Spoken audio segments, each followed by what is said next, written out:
సమస్త మహిమ ఘనత ప్రభావములు మన ప్రభు అయిన యేసుక్రీస్తు ప్రభు వారికి చెందుగాక. చేరువచ్చిన ప్రియ దేవుని బిడ్డలందరికీ నా హృదయపూర్వక వందనాలు తెలియజేస్తూ ఉన్నాను. ఈ సాయంత్రకాల సమయంలో దేవుని యొక్క సన్నిధానంలో మనందరం కలిసి ఇంతవరకు పాటల ద్వారా దేవుని మైపరిచే కృపను ధన్యతను దేవుడు మనందరికీ అనుగ్రహించాడు. ఎందుకంటే ఎందుకు పాటలు పాడాలి, ఎందుకు ప్రార్థన చేయాలి అనేది మనం ఆలోచన చేస్తే, పాటలు పాడుతూ ఉంటే దేవుడు ఏం చేస్తాడంటే, ఆయన వాక్యం సెలవుస్తుందంటే ఆయన స్తుతుల మీద ఆశీనుడైన దేవుడు. స్తుతియాగము అర్పించేవాడు ఆయనకి మహిమపరుస్తున్నాడు అని రాయబడి. పాత నిబంధనలో కావచ్చు, కొత్త నిబంధనలో కావచ్చు, స్తుతించడం ద్వారా వారు అనేకమైన వాటిని జయించగలిగారు, వాటిని పొందుకోగలిగారు. అందుకు ఏం చేయాలి? పాటలు పాడటానికి నేను పాడాలని ఏం చేయాలి? ఆత్మ పాడాలి. రోజున ఈ దినాల్లో మనం గమనిస్తూ ఉంటే మనుషుల్లో ఆసక్తి అనేది సన్నగిల్లిపోతా ఉంది. ఈ వేరు వేరు వాటి మీద మనం దృష్టిని పెడుతున్నాం, కానీ సజీవుడు మనల్ని కాపాడుతూ మనల్ని నడిపిస్తూ మన జీవితాలని కడుతున్న దేవుడి పైన దృష్టిని నిలపలేకపోతున్నాం, ఆయన పైన ఆధారపడలేకపోతా ఉన్నాం. ఎందుకంటే మనకు మనం పరీక్ష చేసుకుంటే మనం దేవునికి ఎంత దూరంగా ఉన్నామో మనకు అర్థమైంది. ఎందుకంటే వాక్యం సెలవిస్తూ ఉంది, ఈ రోజున ఫలించాలన్నా, ఈ రోజున అభివృద్ధి చెందాలన్నా వాక్యం జరుగుతుందంటే నాకు వేరుగా ఉండి మీరేం చేయలేదు.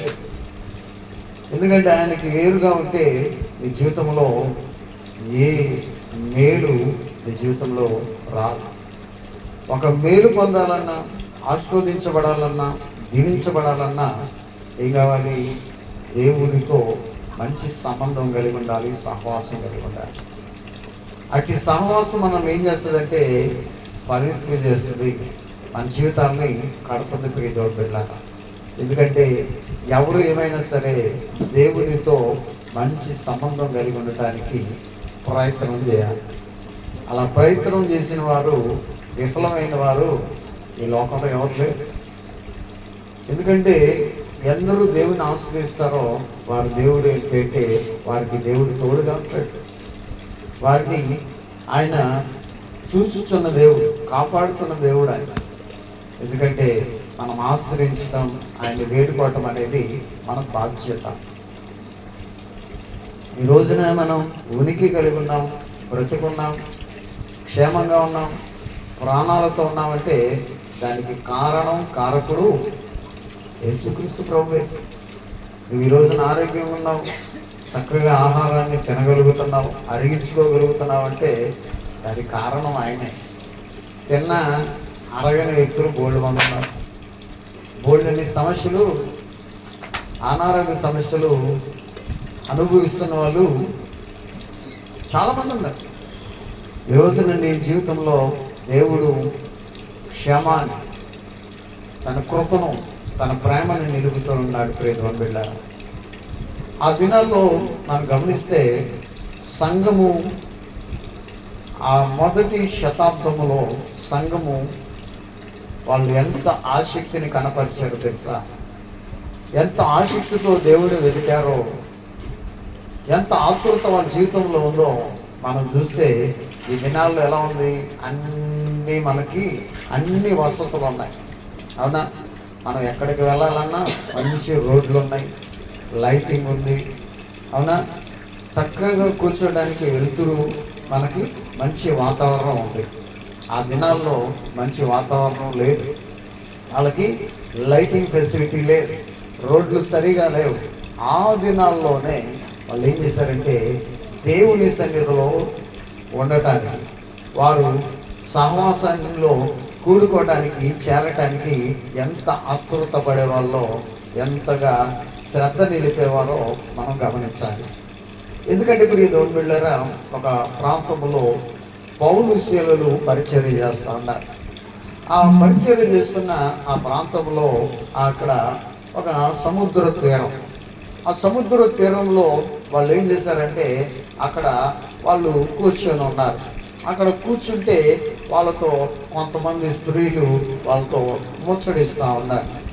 ఇక్కడ ఆ ప్రాంతంలో విశ్రాంతి దినం అంట. ఆ రోజున ఆ విశ్రాంతి దినమున ఏం చేశారంటే సముద్ర తీరం గవిని ప్రాంతంలో అక్కడ ఏం జరిగిందంటే ప్రార్థన జరుగుతుందనుకొని అక్కడ కొంతమంది వచ్చారంట. కొంతమంది చేరారు ప్రార్థన జరుగుతుందనుకొని. అయితే అక్కడ వాస్తవంగా చెప్తే ప్రార్థన జరగట్ల, కానీ జరిగిద్దేమో. ఆ ప్రార్థన కూడికలో పాల్గొనాలి, ఆ ప్రార్థనలో నేను దేవుని మాటలు వినాలి, దేవుణ్ణి ఆశ్రయించాలి, దేవుని వెదకాలి అని ఆతురత అక్కడ కనపడతా ఉంది. ఈ రోజున ప్రార్థన జరుగుతున్నా, ప్రార్థన మన కళ్ళ ముందు కనబడుతున్నా మనం ఏం చేస్తున్నాం? రాలేని పరిస్థితిలో ఉన్నాం. మన అంచనా ఏంటంటే మనం ఏం తలస్తున్నాం అంటే మనలో భక్తి చాలా ఎక్కువ ఉంది, మనకి ఇంకా దేవునితో పని లేదు, అంత అవసరం లేదు, ఉదయం వెళ్ళొచ్చాం కదా, ఇంకా దేవుడితో పని లేదు మనకి, ఎందుకు మనం వాక్యం వినాలి, ఎందుకు మనం ఏకీభవించాలి, ఈ ప్రాంతం జరిగే కోడికల్లో ఎందుకు మనం పాల్గొనాలి? వాళ్ళకేదో పరిబాటు లేదు కాబట్టి వారు ప్రాంతం చేసుకుంటున్నారు, మనకు బోల్డని పనులు ఉన్నాయి, మనకి బోల్డంత బిజీ అని ఏం చేస్తున్నారు? ఈ ప్రాంతంలో ఉన్న కొంతమంది ఏం చేస్తున్నారంటే ఆలోచన చేస్తున్నారు, మాకు అవసరం లేదు అని. ఎందుకంటే వాక్యం ఏం జరుగుతుందంటే సమయమందును అసమయమందును ఏం చేయాలి? దేవుణ్ణి స్తుతించాలి, ఆయన వెదకాలి, ఆయన్ని ఆశ్రయదుర్గంగా చేసుకోవాలి, ఆయన పైన ఆనుకోవాలి, ఆధారపడాలి. ప్రియ దేవుని బిడ్డలారా, ఈ రోజున దేవుణ్ణి వెదికేవారు కరువైపోతా ఉన్నారు. ఆ దినాల్లో ప్రార్థన జరగట్ల, కానీ ప్రార్థన జరిగిద్దేమని అక్కడ కొంతమంది స్త్రీలతో మాట్లాడుతూ ఉన్నారు. అక్కడ ఒక స్త్రీ ఏం చేసిందంటే ఆ పట్టణంలో అమ్ముకుంటూ ఒక బిజినెస్ చేస్తూ ఉంది, ఒక వ్యాపారవేత్త. ఆమె ఏం చేస్తుందంటే వెళ్తూ ఉంది. అక్కడ దేవుడి మాటలు పౌలు కొంతమంది స్త్రీలతో మాట్లాడుతూ ఉన్నారు. మాట్లాడుతున్నప్పుడు ఆమె ఏం చేసిందంటే ఆ ప్రాంతంలో వాళ్ళ మాటల మీద చెవేసింది. ఎప్పుడైతే ఆ చెవేసిందో దేవుడు ఏం చేశాడంటే ఒక గొప్ప కార్యం చేసేసాడు.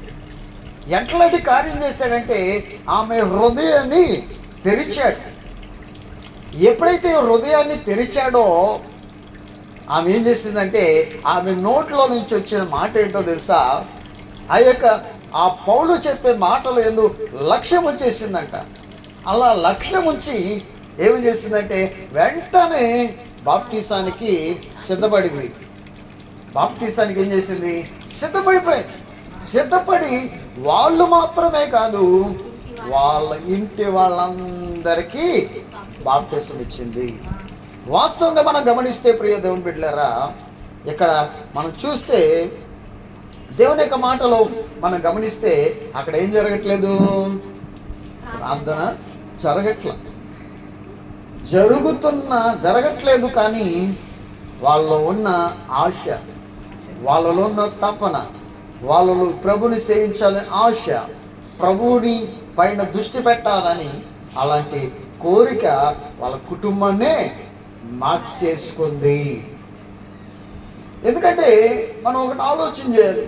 ఆమె వ్యాపారం చేస్తుంది, కానీ ఆమెకి శాంతి లేదేమో, సమాధానం లేదేమో. వాళ్ళ జీవితంలో ఏదో కొరత ఉంది, డబ్బులు ఉన్నాయి, అన్నీ ఉన్నాయి, కానీ ఆమెకి ఏదో లోటు కనపడతా ఉంది. ఆ లోటును పూరించేవారు, ఆ లోటుని తీర్చేవారు, ఆ లోటు నుండి బయటపడేసేవాళ్ళు ఎవరో ఆయన ఎందు ఎప్పుడైతే అక్కడ మాటల మీద దృష్టి పెట్టిందో దేవుడు ఆమె హృదయాన్ని తెరిచాడంట. ఎప్పుడైతే తెరిచాడో ఆమెలో ఒక మార్పు చోటు చేసుకుంది. ఒక మార్పు వచ్చేసింది.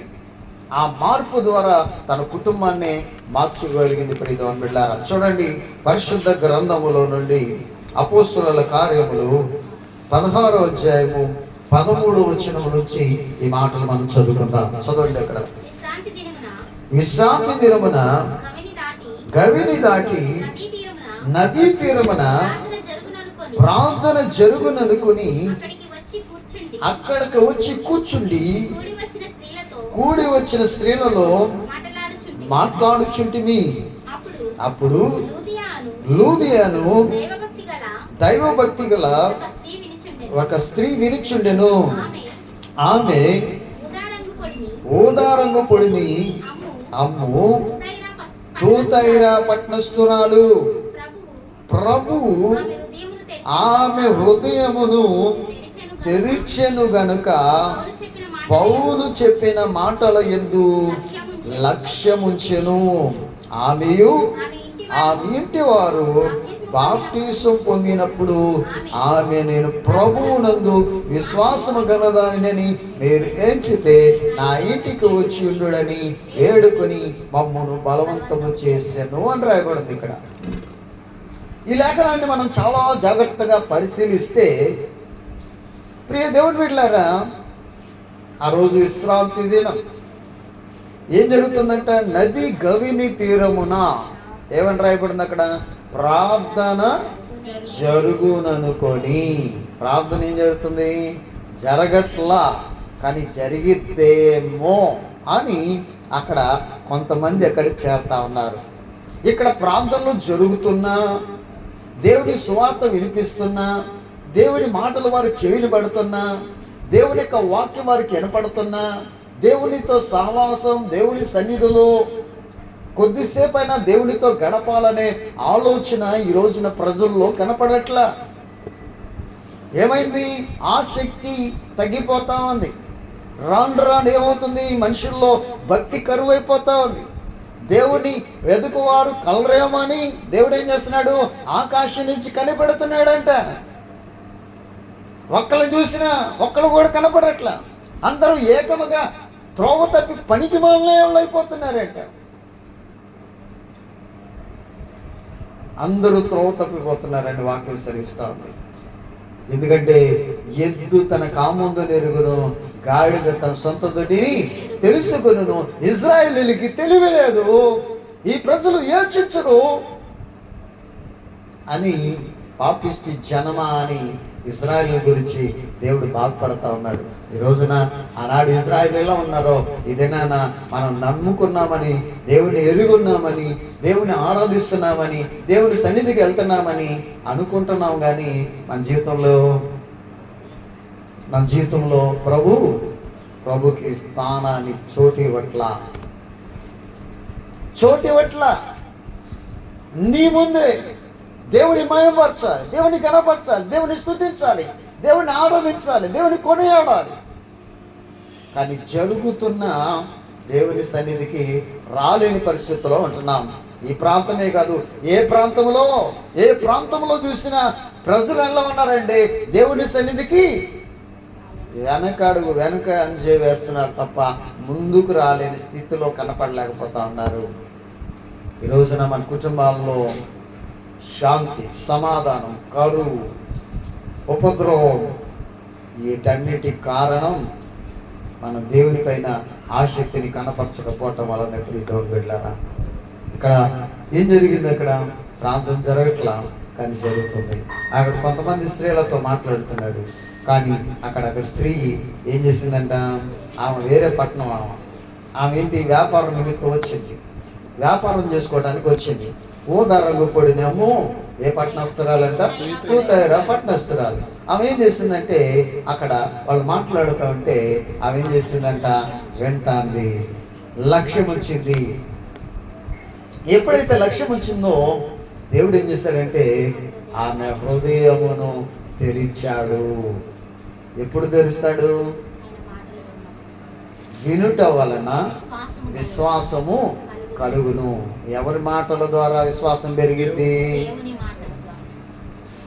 నువ్వు నేను మాట్లాడుకుంటే విశ్వాసం పెరగదు. మన ఇంట్లో కూర్చొని తీరిగా కూర్చొని వాళ్ళ గురించి వీళ్ళ గురించి, ఆ అమ్మగారు ఎట్లా, ఆ నాన్నగారు ఎట్లా, ఆ అమ్మాయి ఏడకెళ్తుంది, ఈ అమ్మాయి ఎట్లా వెళ్తుంది అని ఆ గురించి ఆ ముచ్చట్లు చెప్పుకుంటే నీళ్ళు ఏమోదు, ఏమీ అభివృద్ధి అనేది కనపడదు. ఎవరి గురించి మాట్లాడుకోవాలి, ఎవరి గురించి నువ్వు ధ్యానం చేయాలి, ఎవరిని హృదయంలో ఉంచుకోవాలి, ఎవరిని హృదయంలో లక్ష్యం చేసుకోవాలి అనేది మనం గమనించాలి ప్రియమైన బిడ్డలారా. ఎందుకంటే పరిశుద్ధ గ్రంథంలో యోబు రాసిన గ్రంథం 22వ అధ్యాయము 22వ వచనాన్ని 23వ వచనాన్ని మనం గమనిస్తే అక్కడ అంటున్నాడు, ఇక్కడ రాస్తున్న మాట 22వ అధ్యాయం 22వ వచనాన్ని, ఆయన నోటి ఉపదేశమును అవలంబించుము. ఆయన మాటలను ఏమన్నాడు ఇక్కడ? ఆయన నోటి ఉపదేశాన్ని అవలంబించడం అంటే పాటించడం, గైకొనటం, లోబడటం, శ్రద్ధ చూపించడం, వాక్యానికి విధేయత, వాక్యం పట్ల శ్రద్ధ. ఎప్పుడైతే దేవుడి పట్ల శ్రద్ధ పెడతావో, దేవుడి పట్ల నువ్వు దేవుడి పైన ఆధారపడతావో, అవలంబించము. ఏమన్నాడు? ఆయన మాటలు నీ హృదయంలో ఉంచుకోను. ఎక్కడ ఉంచుకోవాలంట? ఎక్కడ ఉంచుకోవాలమ్మా? హృదయములో. ఎక్కడ ఉంచుకోవాలి? హృదయం. ఈ హృదయములో ఏం చేయాలి? మాటలు ఎక్కడ ఉంచుకోవాలి? హృదయములో. హృదయములో ఉంచుకోవాలి దేవుని యొక్క మాటలు. అప్పుడు ఆ మాటలు ఎప్పుడైతే ఉంచుకుంటావో అప్పుడు ఎవరి వైపు తిరగలుగుతావు? సర్వశక్తి వైపు నువ్వు తిరుగుతావు. తిరిగి నీ జీవితంలో ఉన్న ఏమన్నాడు? నీ గుడారం అంటే ఈ హృదయం అనే గుడారములో నుండి దుర్మార్గమును దూరముగా తొలగించిన ఏముందంటావు? ఈ హృదయం అనే గుడారంలో ఏముంది? దుర్మార్గం. దుర్మార్గంగా ప్రవర్తిస్తున్నాం. దుర్మార్గాన్ని ఏం చేసుకోవాలి? దూరం చేసుకోవాలి. ఎందుకు మనకు అభివృద్ధి రావట్లా? ఎందుకు చదువుల్లో ఫలించట్లా? ఎందుకు మనలో డెవలప్మెంట్ కనపడట్లా? ఎందుకు మనం ఎదగలేకపోతున్నాం? ఎందుకు ఆత్మీయంగా మనం బలపడలేకపోతున్నాం? ఎందుకు మనం దీవించబడలేకపోతున్నాం? దానికి కారణం మన హృదయంలో ఏముంది? దుర్మార్గమైన ఆలోచనలు, దుర్మార్గమైన ప్రవర్తన. ఏం చేసుకోవాలంట? దూరం చేస్తే. అందుకే మార్కు సువార్తలో మనం చూడొచ్చు. ప్రియ దేవుని బిడ్డలారా, గమనించినట్లయితే మార్కు రాసిన సువార్త 7వ అధ్యాయంలో చూడండి. 7వ అధ్యాయం 21వ వచనంలో మనం గమనిస్తే 20వ వచనం నుంచి మనం చదువుదాం. మనుష్యుల లోపల నుండి బయలు వెళ్ళినది మనుష్యుని అపవిత్రపరచును. లోపల నుండి చాలు. ఇక్కడ ఏమన్నాడు? ఇక్కడ మనుషుల లోపల ఉండేదే మనిషి ఏం చేస్తుందంట? అపవిత్రపరుస్తుంది. ఎందుకని? నీ హృదయములో యేసుకి స్థానం ఇవ్వాలా, చోటు ఇవ్వాలా. యేసు లేకపోతే నీ జీవితం ఏమైపోయింది? అపవిత్రమైపోయింది. అందుకే అన్నాడు లోపల నుండి. చదవండి. లోపల నుండి అనగా మనుషుల హృదయములో నుండి ఏమున్నాయంట? హృదయంలో ఏముంది? దురాలోచన. ఈ రోజున దురాలోచన మానవుడు చేయగలుగుతున్నాడంటే, నీ ఆలోచన చెడ్డగా ఉందంటే, చెడుగా ఆలోచిస్తున్నావంటే నీ హృదయములో ఉన్నదాన్ని బట్టే నువ్వు ఆలోచన చేస్తున్నావు. అక్కడ దురాలోచనలు, జారత్వం. ఏమవుతుంది? జారత్వం. ఈరోజు నువ్వు చూసినట్లయితే కుటుంబాలు పాడైపోతున్నాయి. జారత్వంలో మునిగిపోయి కుటుంబాలు నాశనం చేసుకొని ఒకరినొకరు పొడుచుకొని చచ్చిపోతున్నారంటే, ఇన్ని అఘాయిత్యాలు జరుగుతున్నాయంటే హృదయంలో ఏముంది? జారత్వం. ఇంకేమున్నాయి? ఒకడు దొంగతనం చేయాలనుకుంటున్నాడు, ఒకటి మోసం చేసి దొంగతనాలు చేయాలనుకున్నాడంటే హృదయంలో ఏముంది? నరహత్యలను, నరహత్య, ఒక వ్యక్తిని చంపాలి, నిర్దాక్షిణ్యంగా చంపేసేయాలి అనే తత్వం ఎక్కడ పుడుతుంది? హృదయంలో పుడతాం. వ్యభిచారమును, వ్యభిచారం చేయాలి. ఇంకా లోభములను, లోభితనం, పిసినితనం, చెడుతనం, కృత్రిమమును, కామ వికారమును, మత్సరమును, దేవదూషణయు, అహంభావమును, అవివేకమును వచ్చును. ఈ చెడ్డవన్నీ ఎక్కడున్నాయంట? ఎక్కడున్నాయి? ఎందుకు? హృదయం తెరవబడాలి. ఎందుకు హృదయం తెరవబడింది? ఆమె హృదయంలో అంతకు ముందు ఆమెకి ధనం ఉంది, ఆమె వ్యాపారవేత్త, ఊరూరు తిరుగుతూ ఉంది, కానీ ఆమెలో సమాధానం లేదు, శాంతి లేదు. ఆమె హృదయం నిండా ఏముండొచ్చు? దురాలోచనలు, దొంగతనములు, జారత్వములు, వ్యభిచారములు, మత్సరములు, కామతత్వము, విగ్రహారాధన, అభిచారం, మోసం చేసే చెడ్డ లక్షణాలు ఎక్కడ ఉన్నాయి? దేవుడు లేకపోతే, దేవుడు ఆ హృదయంలో లేకపోతే, దేవుడు వాడి జీవితంలో లేకపోతే, వారి బ్రతుకులో లేకపోతే, తెరవకపోతే వారి హృదయం నిండా దుర్మార్గత ఏం చేయాలి? ఏ భక్తుడు అన్నాడు? దూరం చేసుకోవాలి. ఎప్పుడైతే దూరం చేసుకుంటావో అప్పుడు ఏం రాయబడింది అక్కడ? చదవండి అన్నమాట. 23 వచ్చినాం, 22 23 వచ్చినాం. నీ గుడారములో నుండి ఏబు గ్రంథం, దుర్మార్గము దూరంగా తొలగించిన ఎడలా నీవు అభివృద్ధి పొందేదవు. ఏమన్నాడు ఇక్కడ? ఎవరంట? ఏం తొలగించాలి? దుర్మార్గాన్ని తొలగించుకోవాలి. ఈరోజు చిన్నప్పుడు ఈ దోమ పిల్లరా మనకు ఆలోచించేట్లా, ఆలోచన మనకి ఆ తలంపు తట్టట్లా మనం ఏం చేస్తున్నామంటే మన హృదయాన్ని మనం ఏమనుకున్నాం? తెరుచుకోవట్లా. ఆమె తెరవంగానే ఏం చేసిందామా? ఆమె జీవితంలో ఎప్పుడైతే ప్రభువును ఆహ్వానించి వెంటనే తన కుటుంబం అంతటిని ఏం చేసింది? బాప్తిస్మ అనుభవంలోనికి నడిపించేసింది. ఎందుకంటే మన హృదయాన్ని ఎలా ఉంచుకోవాలి? ఎందుకంటే మన హృదయాన్ని దేవుడు ఏం చేస్తాడంటే అలక్ష్యం చేయడు ఆయన. అందుకే 51 కీర్తన మనం గమనించినట్లయితే 16-17 వచనాలు మనం చూస్తే ఏమన్నాడు తెలుసా? నీవు బలిని కోరువాడు కావు, కోరిన ఎడల నేను అర్పించేదను. దహన బలి నీకు ఇష్టమైంది కాదు, విరిగిన మనసే దేవునికి ఇష్టమైన బలులు. ఏమవ్వాలి? నువ్వు విరవబడాలి. నీ జీవితాన్ని ప్రభు చేతికి అప్పగించుకోవాలి. ప్రభు హస్తాలకి నిన్ను నువ్వు సమర్పించుకోవాలి. అందుకే ఇక్కడ అన్నాడు విరిగిన మనసే.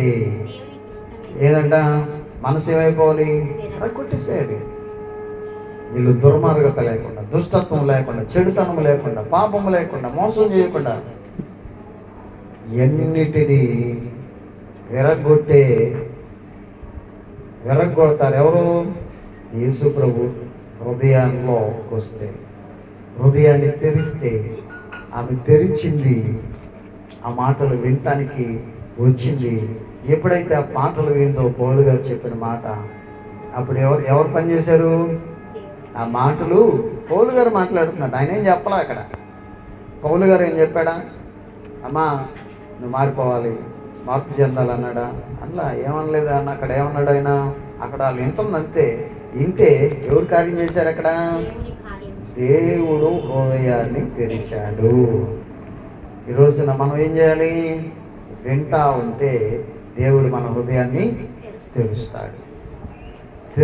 తెరవబడాలి. అందుకే ఇక్కడ అన్నాడు మన మనసు ఏం చేయాలి?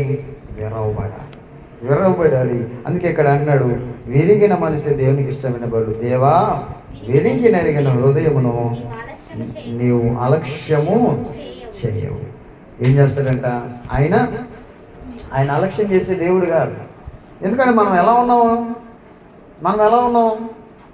యెషయా గ్రంథం 29 అధ్యాయం 13 వచనం చూస్తే దేవుడు చెప్తున్నాడు, మన ఎలా ఉన్నామంటే, మనం మందిరాలకు వెళ్తాం, ప్రార్థనలకు వెళ్తాం, వెళ్ళి ప్రార్థనలో పాల్గొంటాం, కానీ మనం ఎలా దేవుణ్ణి అనుసరిస్తున్నాం, ఎలా దేవుణ్ణి ఆరాధిస్తున్నాం అనేది మనం గమనిస్తే అక్కడ రాస్తున్న మాటని మనం ఒకసారి చూద్దాం. చదవండి.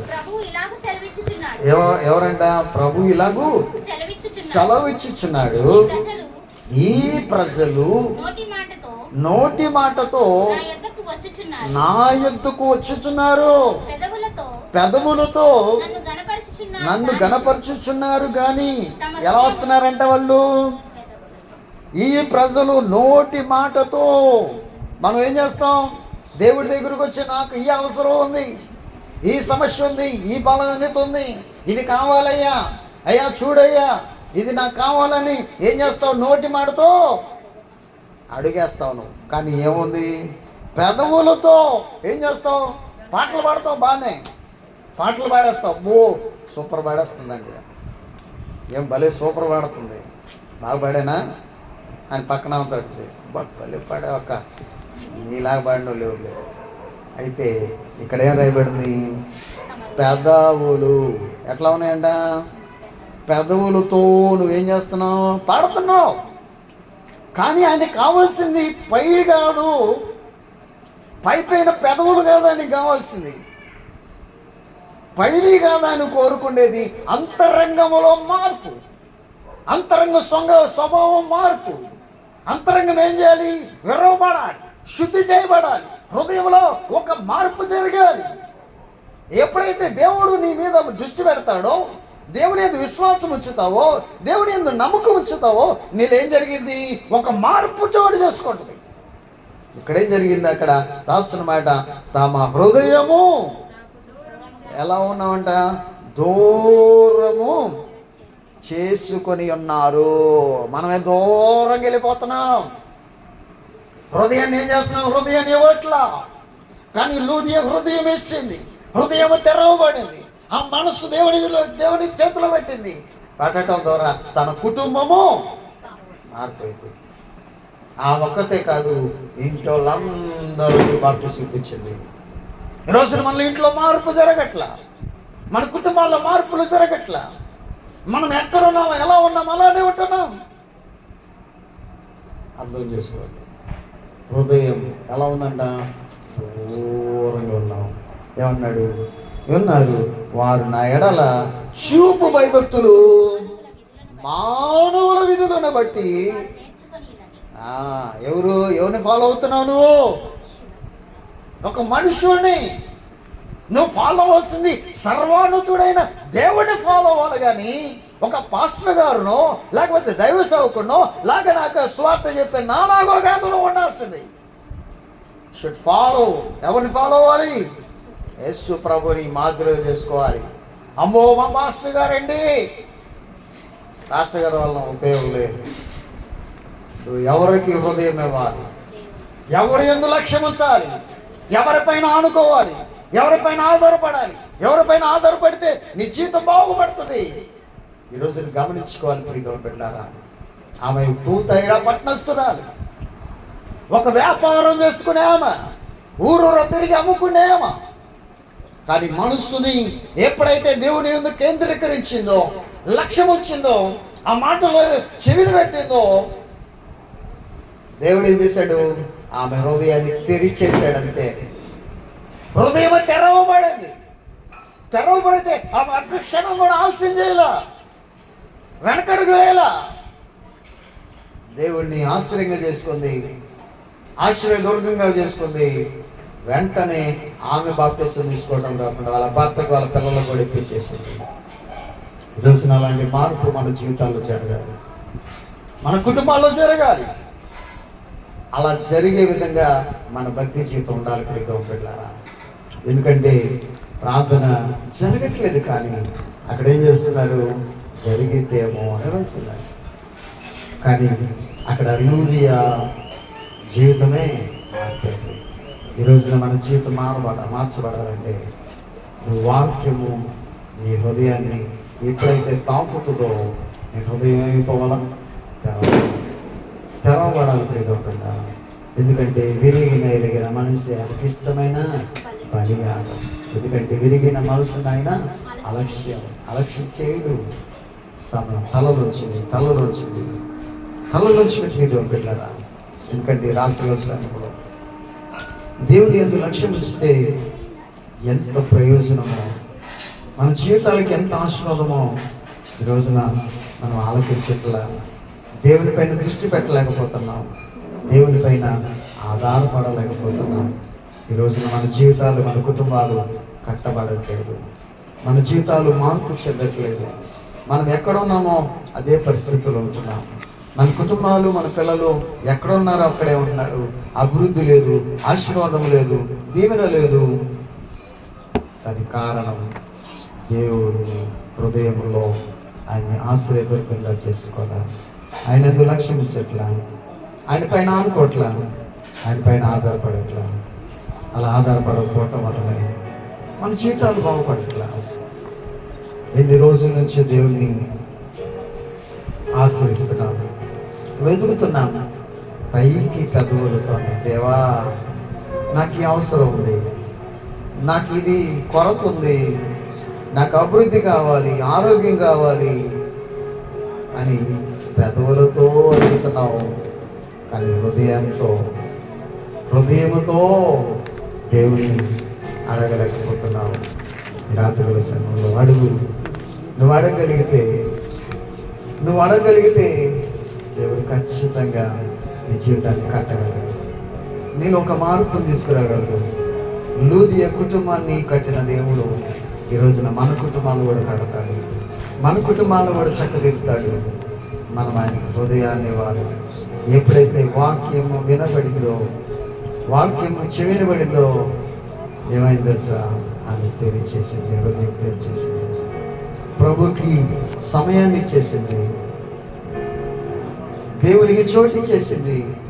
ఈరోజు మీరు చోటు ఇవ్వగలిగితే, సమయం ఇవ్వగలిగితే నీ జీవితంలో కూడా అలాంటి మార్పు దేవుడు చేయాలి. ప్రార్థన చేద్దాం, ప్రార్థన లేఖలుద్దాం.